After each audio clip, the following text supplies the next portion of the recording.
Nous accueillons Dr Stéphanie Tragier. On vous laisse la parole. C'est à vous. Merci beaucoup. Alors tout d'abord, je tenais à m'excuser de ne pas être présente parmi vous, mais c'est le congrès aussi en même temps de l'ASSOS, qui est l'Association francophone des soins oncologiques de support dont je suis la secrétaire. Donc c'était un peu compliqué d'être à la fois à Paris et à la fois à Lille. Merci à la technique de me permettre d'intervenir. Et puis, bien sûr, merci à la NPI, à la NPIS et au comité scientifique de me permettre de vous parler de ce sujet du deuil et de l'utilisation des pratiques complémentaires aujourd'hui. Diapo suivante, s'il vous plaît.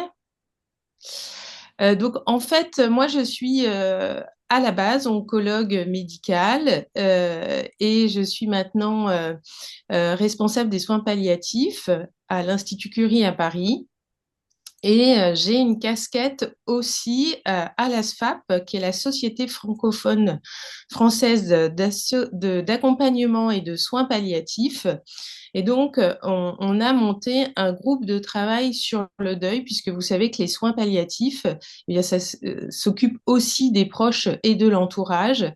Et il y a beaucoup de psychologues qui vont suivre des personnes endeuillées en menant des consultations après le deuil, de suivi de deuil, hein, comme on appelle ça. Donc, ce travail, c'est un travail qui est collectif avec deux autres psychologues qui sont cités ici, qui s'appellent Élodie Donneau et Blandine Chemin-Sauque.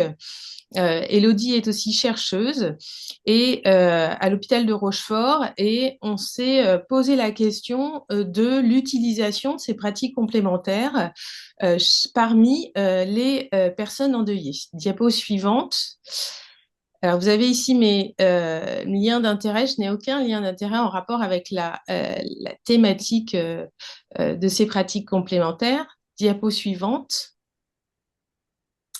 Alors, un peu de contexte. On est parti, bien sûr, de ce qu'on connaît, c'est-à-dire de la cancérologie et des soins palliatifs initialement pour baser notre réflexion avec un taux, comme vous le savez, d'utilisation de ce qu'on appelle, nous, initialement, des pratiques complémentaires hein, en cancérologie qui est assez important. Donc, bien sûr, dans la population générale, on le sait, parmi les patients qui ont une maladie chronique, un taux important et un taux, je dirais, un peu entre guillemets explosif sur les patients qui sont traités en unité de soins palliatifs avec l'étude de Filbet notamment en 2020 hein, qui s'intéresse à l'utilisation de ces pratiques au sein des USP. Vous voyez qu'on était à plus de presque 90% d'utilisation pour les patients en fin de vie.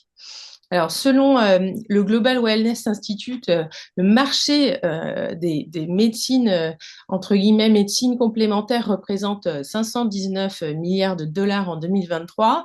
Et c'est vrai que c'est un sujet sur lequel, bah, vous le savez, vous êtes évidemment pas ici pour rien. C'est un sujet qui amène aussi plus de publications et d'intérêt.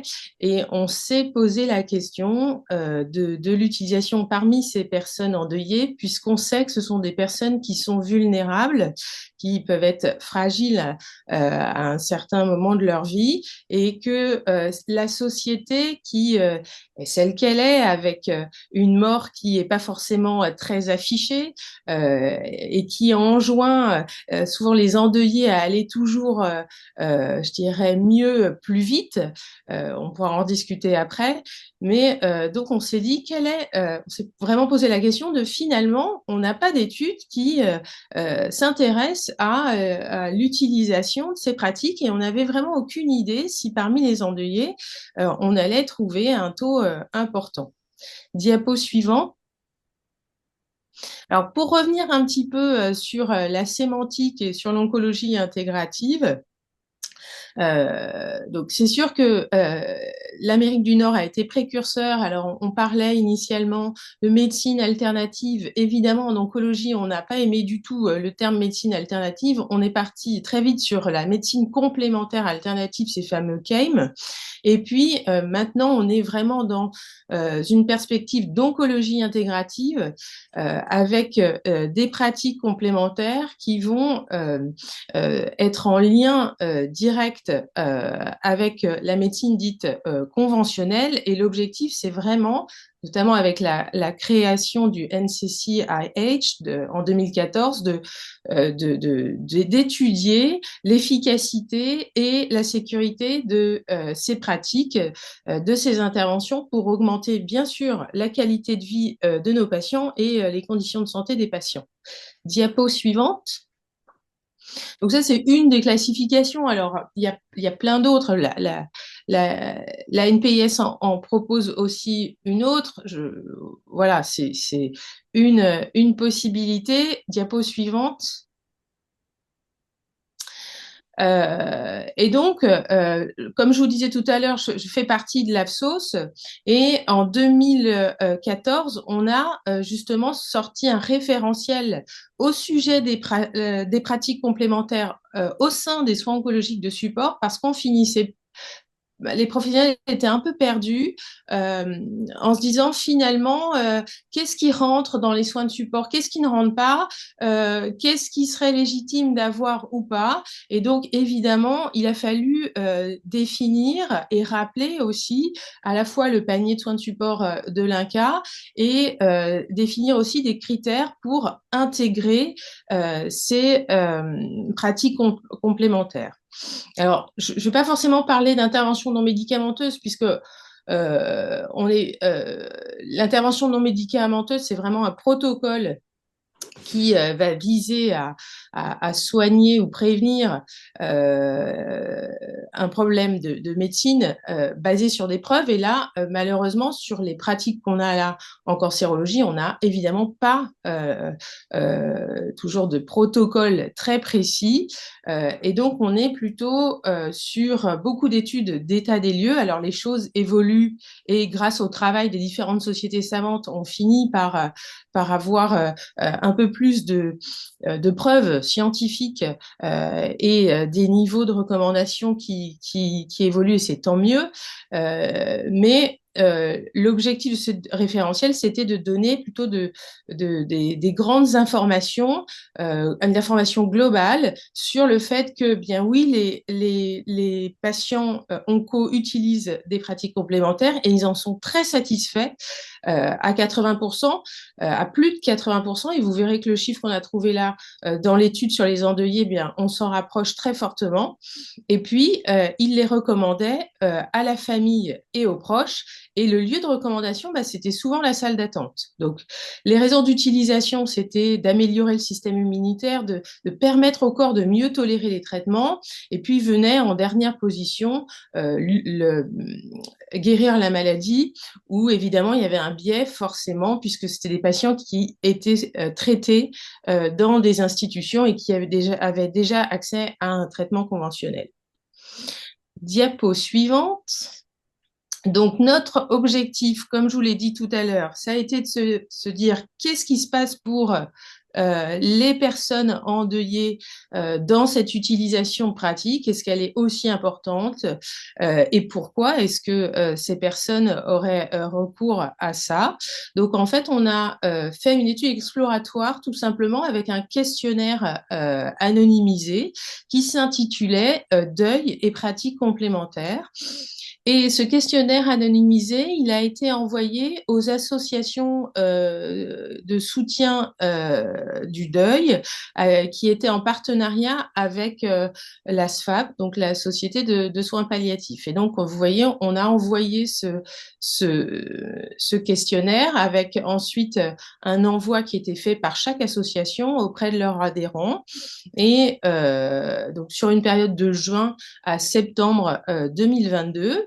Dans ce questionnaire, on avait 3 questions qui s'intéressaient aux données sociodémographiques et puis 12 questions qui étaient portées sur l'utilisation de ces pratiques. Donc, est-ce que oui ou non, il l'utilisait dans le cadre du deuil, hein, on était vraiment dans le cadre du deuil, et puis quel type de pratique et pourquoi, notamment les raisons d'utilisation. Diapo suivante. Donc au final, on a répertorié 304 questionnaires, alors un grand nombre de femmes hein, qui ont répondu à ce questionnaire, 273 femmes pour 31 hommes. Forcément, c'est un biais aussi de sélection de l'étude, hein, puisqu'on est passé par des associations de soutien au deuil. Et on sait dans la littérature que c'est souvent les femmes qui vont être plus enclins à demander de l'aide et faire partie de ces associations. Parmi la date du décès du proche, eh bien, on a 64% des répondants pour qui le proche était décédé depuis plus d'1 an. Donc, c'était des répondants qui avaient perdu un proche, pas de façon récente. Et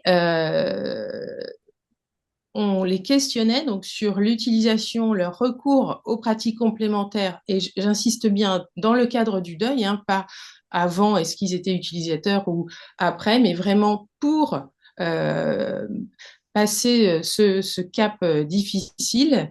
Et 83% de personnes utilisaient une pratique. Diapo suivante, ce qui est un taux finalement très élevé. Alors, les raisons d'utilisation de ces pratiques, c'était principalement le besoin de soutien qui était répertorié, venait ensuite des difficultés à gérer ses émotions, augmenter sa qualité de vie, et puis d'autres items, mais que finalement, on pourrait regrouper dans le besoin de soutien. Diapo suivante. Alors, sur l'utilisation de ces différentes pratiques, on avait beaucoup de pratiques citées, mais revenait à 27% la méditation de pleine conscience, puis les groupes d'aide, de soutien, l'aromathérapie et l'homéopathie. Diapo suivante. Le niveau de satisfaction. Donc, le niveau de satisfaction, il est très proche de ce qu'on voit dans les études en cancérologie et en soins palliatifs d'utilisateurs de ces pratiques. On est à plus de 80% de satisfaction. Donc, les gens étaient soit satisfaits, soit très satisfaits du recours à ces pratiques. Diapo suivante. Donc, qu'est-ce qu'on peut penser de ces données? Et surtout, c'est vraiment la base, je dirais, un état des lieux pour aller plus loin maintenant dans notre réflexion. On a un taux qui est important d'utilisation de ces pratiques, avec quand même un biais, bien sûr, puisque on n'a pas, on a une vision des personnes qui sont déjà dans des associations et qui donc vont avoir une démarche proactive de soutien dans le cadre de ce deuil, donc évidemment un biais de l'étude hein, qui ne peut pas être révélé la population entière des endeuillés. On n'a pas malheureusement pu corréler avec nos données à quel moment exact de la période de deuil étaient utilisées ces pratiques. Est-ce que c'était tout de suite après le deuil ou est-ce que c'était longtemps après le deuil? C'est vrai qu'on avait beaucoup de personnes qui ont répondu alors qu'elles étaient loin dans le moment du deuil, c'est-à-dire à plus d'1 an de la perte de leurs proches. Là aussi, on s'est posé beaucoup de questions par rapport aux besoins de soutien, hein. On sait que on est dans des injonctions sociétales de performance et de contraintes, je dirais, à aller vite, à aller mieux rapidement, hein. Et vous savez que le fameux DSM-5 dit que finalement un deuil pathologique, c'est un deuil qui